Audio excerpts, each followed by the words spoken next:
Maranata, desbravador, desbravadora, tudo bem? Meu nome é Bruno e hoje vamos para o capítulo 14, uma breve resenha da obra na América do Sul. Então, este aqui é um dos capítulos mais importantes deste livro aí para você, tá bom? Por quê? Porque ele pede para você fazer um cronograma dos principais eventos ocorridos na divisão sul-americana. Então, a gente vê aqui um pouquinho do que aconteceu, então, nesse período, Olha só, Stahl, então, foi o pioneiro entre os índios incas na América do Sul em 1909. As primeiras lanchas missionárias, chamada Luzeiro, de Hans Mer e Hallowell e Jesse. Começou o trabalho de radiodifusão na América do Sul. Divisão sul-americana, ela foi organizada então em 1916 na cidade de La Plata, na Argentina. Sua sede esteve primeiramente, na Argentina, a seguir foi para o Uruguai e atualmente está em Brasília. O Brasil, aqui no Brasil, claro, abrange então 8 países do continente sul-americano, desde Equador até a Antártida. Em seu território, 2 idiomas são falados, o português e o castelhano. 1886 a 1889, então a mensagem chegou à Argentina através de 3 vias independentes uma das outras, mas quase simultâneas, e entre pessoas de 3 nacionalidades distintas.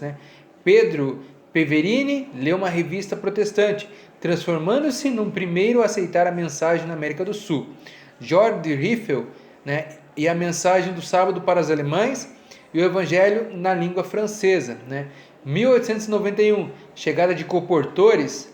1894, a Igreja de Crespo foi organizada sendo a primeira igreja na América do Sul, com 36 membros. 1897, primeira publicação do continente sul-americano, uma revista mensal de 12 páginas chamada El Faro. 1898, então o colégio foi fundado em 1899 em Las Tunas, atualmente a Universidade de Del Plata. 1901, o Sanatório Adventista Del Plata. 1916, a criação então da divisão sul-americana. 1892, a mensagem entrou no Uruguai graças aos esforços do coportor então, Stauffer.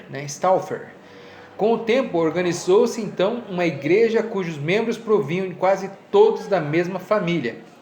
Isso acontece bastante, muitas famílias formam igrejas. Em 1912, então, o pastor Perry decidiu realizar uma série de conferências em Montevidéu e organizou uma igreja em anos recentes. Notou-se uma mudança na receptividade na mensagem e hoje temos uma missão com 36 igrejas, 6.447 membros e uma população de 3.600.000 habitantes. 1891, o primeiro missionário a levar a mensagem em solo chileno, foi Nolin, que logo depois de chegar à Argentina. 1894, Davis e Bishop levaram caixas de livros em inglês e começaram imediatamente a vendê-los para sustentar-se, trabalhando entre a população de fala inglesa. Influenciaram um pastor batista e sua esposa e o adventismo se expandiu. Então, 1966, a União Chilena foi organizada. 1898, o primeiro representante dos adventistas do sétimo dia no Peru, foi um carpinteiro chileno que combinou seu trabalho secular com as atividades missionárias. 1905, começa nossa obra organizada no Peru, quando os adventistas de Dakota do Sul ofereceram-se para pagar o salário de um missionário para aquele país.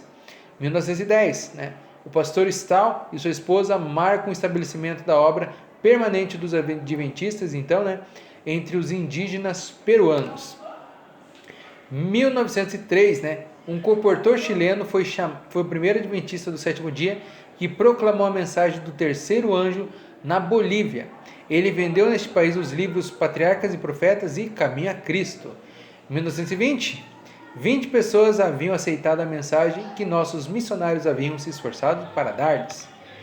1884, Jeffrey, né, Brusque, recebeu 10 revistas em alemão, né, em Stimmen and Harder, A Voz da Verdade. O dono do bar e mais 10 famílias aceitaram receber o material. Esse é interessante, né? Porque a maioria desse povo que começou a ler a Bíblia, então, né? Você viu? Dono de bar, né? Diferente, né? E Brusque, aqui então, Brasil, né? Formou-se então no Rio de Janeiro um depósito que foi o embrião de nossa casa, né? Publicadora brasileira. Chamavam-se de Sociedade Internacional de Tratados. 1895, fundada a primeira igreja adventista do Brasil, lá em Gaspar Alto, em Santa Catarina. 1896, fundado o Colégio Internacional de Curitiba. 1931, primeiras lanchas missionárias Luzeiro, Hansmar, Hallowell e Jesse. 1904, né? Thomas Davy, conhecido como um dos iniciadores da colportagem no Chile, chegou a Guayaquil e comportou em todas as cidades e povos situados ao longo da estrada de ferro que liga Guayaquil a Quito. 1906, a obra da República do Equador foi organizada. 1907, como resultado da semente lançada pela colportagem Caseber, né, de Caseber, batizaram-se as 2 primeiras pessoas. E agora vamos para o capítulo 15, né? Presidentes da Associação Geral. Então, desde que o movimento adventista se organizou em 1863, assumindo uma estrutura de corporação como uma administração eclesiástica definida, com o sentido de universidade, com a agência de Deus na terra, no tempo do fim, com a consciência de ser a igreja e o povo do juízo, de ser a 7ª e última etapa da igreja que o próprio Cristo fundou sobre si mesmo quando disse a Pedro, sobre esta igreja edificarei a minha igreja, e os seguintes homens foram eleitos para presidir a Associação Geral, né? Então a gente vê aí que teve John Byton, Tiago White, John Andrews, novamente Tiago White, George Butler, Tiago White, George Butler de novo, Ollie Olsen, George Irving, Arthur Daniels, William Spicer, Charles Watson, Lamar McHilton, William Braidson, Ruben Fahur, né?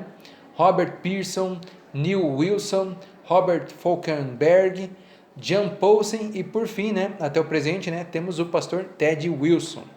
Bem, desbravadora, este então foi o livro, né, Nossa Herança.